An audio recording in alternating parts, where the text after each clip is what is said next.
on campus here at UK to be more inclusive to women who have penises, and we can put urinals in the women's restroom for them. Sounds fantastic. Oh, does it? Yeah. Okay. What about, let's take it one step close, more for inclusivity here on campus and put free tampons and pads in the men's restroom for men who have periods. Sounds great. Okay.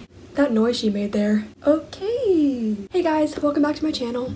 And for today's cringe reaction, I decided to review some of Kaitlin Bennet, a girl with several alternative titles, such as Gun Girl or Girl Who Pooped Her Pants at a College Party.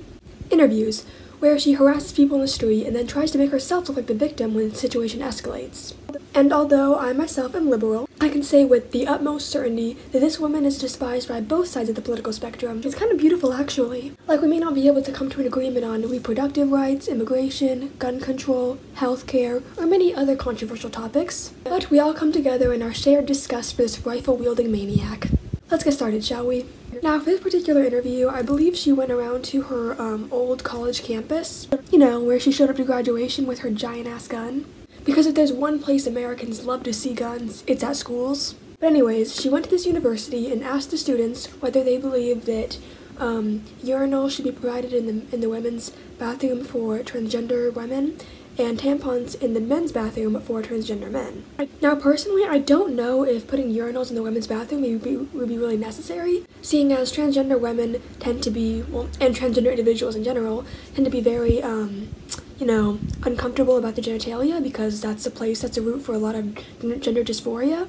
So I don't know if they'd be comfortable using a urinal in public, but if they were, I would have no problem with it. And as far as tampons go, I definitely think that we should provide menstrual products in the women's bathroom first, but afterwards you can put it in men's bathroom. I don't see a problem with that either. All right. What do you think? Should we put not tampons in the men's restroom? It would not bother me because, again, we do not pick who we become and who we are, so it's up to them. Because men do have periods too, right? Right off the bat, the way she's saying things is kind of frustrating me. She knows what we're referring to. She knows that they're referring to transgender people, but she's saying it as if it's a biological man needing a pad or a tampon because he's bleeding from his male genitalia. And obviously biological men don't have periods. But we're not discussing sex right now, we're discussing gender, which, to be fair, I highly doubt she knows the difference between the two. Well, genetically no, biologically no, but that middle area, because it is a spectrum. What's a spectrum? When you're born, you have an X and a Y chromosome. You can be in the middle, all this. You either have XX or XY. No, it's kind of in the middle. It's just... No, literally, you either have XX or XY. Now, that isn't correct, technically. And I know we're not talking about sex right now, so I don't know why that guy brought up chromosomes. She probably just caught him off guard. I mean, it's not every day that a grown woman comes to a college campus and starts asking students about men bleeding from their penises. But while we're here, no, Kaitlin, not everybody is XX or XY. And that isn't just me being some crazy liberal trying to be inclusive. That's a scientific fact. For somebody who claimed to have a biology degree, she really should know this. There are three sexes, technically. Male, female, and intersex. An intersex person would have a combination of chromosomes that isn't XX or XY, so they'd have both male and female anatomy. And until you get your chromosomes tested, you really don't know which ones you have. But the difference between sex and gender, if I were to go get my chromosomes tested and I found out that I wasn't XX, that doesn't make me any less of a woman. I'm a woman because that's my gender. My brain structure makes me a woman. In her logic, and the logic that a lot of transphobes tend to use, intersex people straight up wouldn't have a gender. Should we put urinals in the women's restrooms here on campus to be more inclusive to women who stand up when they pee because they have penises? Yeah, I think so. Why? I feel like everybody should have the right to identify themselves as who they are, and they should be included. And so if they identify as female, but they were born as a male, so I feel like if they identify as female, then they should have the right to use the female or the women's restroom, but don't have the ability to actually, You got some big bucks buying $200 AirPods. You can donate to me at KaitlinBennet.org. You can go there. He's got $200. He can buy some merch or donate to my Patreon, patreon.com/KaitlinBennet. Ah, yes, I'm sure a college student is just loaded. But she does rely a lot on her Patreon to pay for the security team that protects her from the people she harasses. Well, that and the giant gun that she flaunts in the face of the people who get fed up with her bullcrap. If you were to walk into the women's restroom and you saw a woman with a penis there using a urinal, would you be concerned or would you accept it and be inclusive? What would you do? It's none of my business. None of your business that a man is in the women's restroom. If they're in the women's restroom, then they identify as a woman. Oh. Who would have known men walking into... Okay, don't question anything about men walking into women's restrooms ever. They're just there because they're women. They're not predators, no. Oh, just go casually call transgender people predators, why don't you?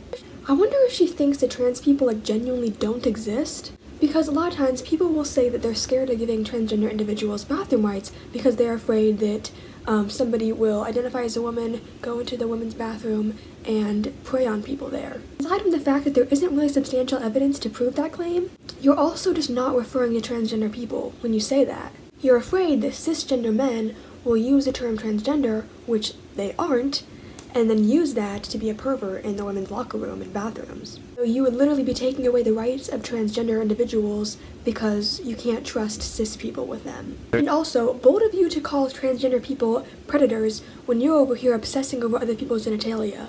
Should we put tampons and pads in the men's restroom for men who have periods?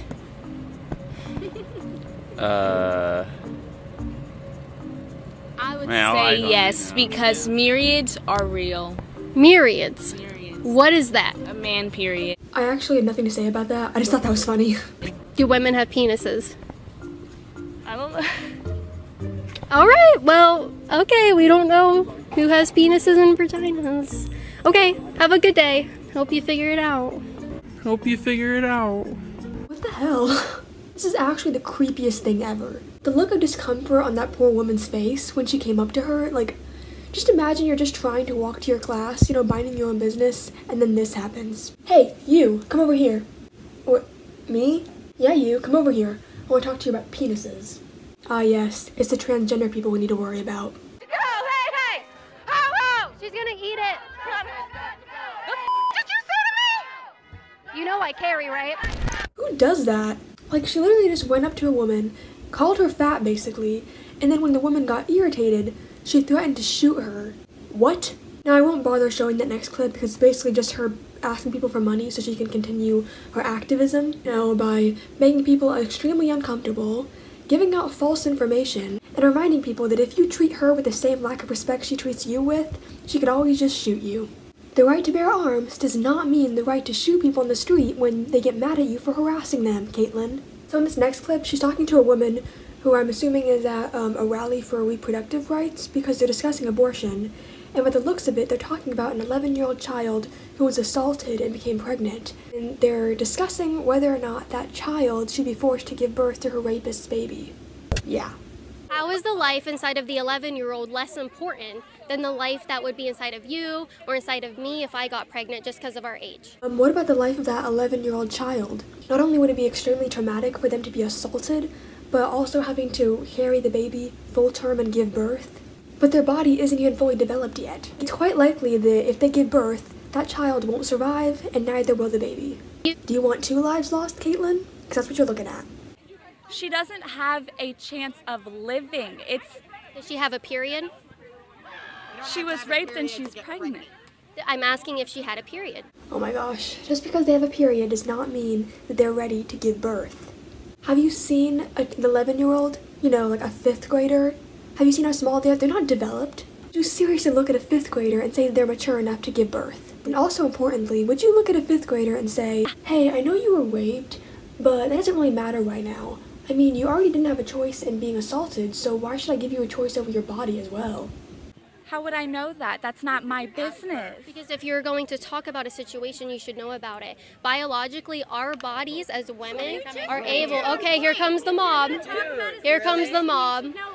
Here comes the mob. I didn't bring up the situation. Yeah, you're here talking about it. I believe that if you're pregnant... Okay. No, go I didn't on. bring it up. Go on I with think... your opinion.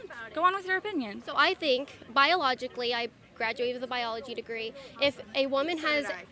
Okay, cool. So did I. And you don't recognize that an unborn baby is a human? I was raped, darling. Raped against my f***ing will. That has nothing to do with the argument. Please tell me she isn't about to shame a woman who had an abortion after being raped. Are you kidding me? No, I'm not kidding you. you. Held down by your pigtails and raped and then said that you have to have the baby? No, you get pregnant by a rapist. You get pregnant by a rapist, get that out of my mouth then. You approached me. Darling, you ain't that cute. You approached me. Ain't that smart. You came here to argue with people and you don't know shit, obviously. I don't think that a baby conceived in rape who is innocent It wasn't a should have to baby. be killed. It What wasn't was a baby. What It did you was get a pregnant with? molecule. It wasn't a baby. It was a baby. The thing that came out of me 10 years later was my baby. That was not a baby. What's the difference? And that man is still walking around Columbia in the same grocery store I'm at. He shouldn't be. Personally, I don't like abortion. I wouldn't have one myself. But I'm not about to shame a rape victim for having one. I would love to see the abortion rates drop drastically. But where a lot of pro-lifers go wrong is that they look for it just to be illegal, which doesn't really drop the rates of abortion. There are countries that have rather low abortion rates compared to us that still have abortion perfectly legal. If you want to reduce abortion rates, you need to make sure the public has access to contraceptives and birth control. And that teenagers are being taught responsible and safe sex in schools. Because as studies have shown, abstinence-only sex education does not work. I personally think that we should focus on improving those areas, but still keep abortion legal for the women who choose to have one. That way those few women won't go to drastic and dangerous measures in order to have a say over their own body. The next clip isn't too serious. Kaitlin went to Pride because she just has to ruin perfectly happy places for some reason. And she just said something that I wanted to comment on. Okay, I get it. I'm very cute. We're at a Pride parade, a lot of gay girls around, so I get it. Justin, be on the lookout. It's okay. Nothing to worry about. You're not cute. The difference between gay girls and your fiancé is that we have standards. He doesn't. Well, that's where we'll end on misery for today. I wanted to talk about her because I genuinely hate both the way she approaches people and I think that her message is dangerous. Because she does have quite a platform and she's spewing misinformation to her audience. And I also feel pretty bad for conservatives who have to have her as their representative. Trust me, there are probably a lot of liberals that I would not want to represent me. So I feel bad for you guys. I know she doesn't represent the vast majority of you, probably. But thank you for listening to me rant about this topic. And please let me know down below in the comment section what you want me to review next. And as always, stay safe and I'll see you next time.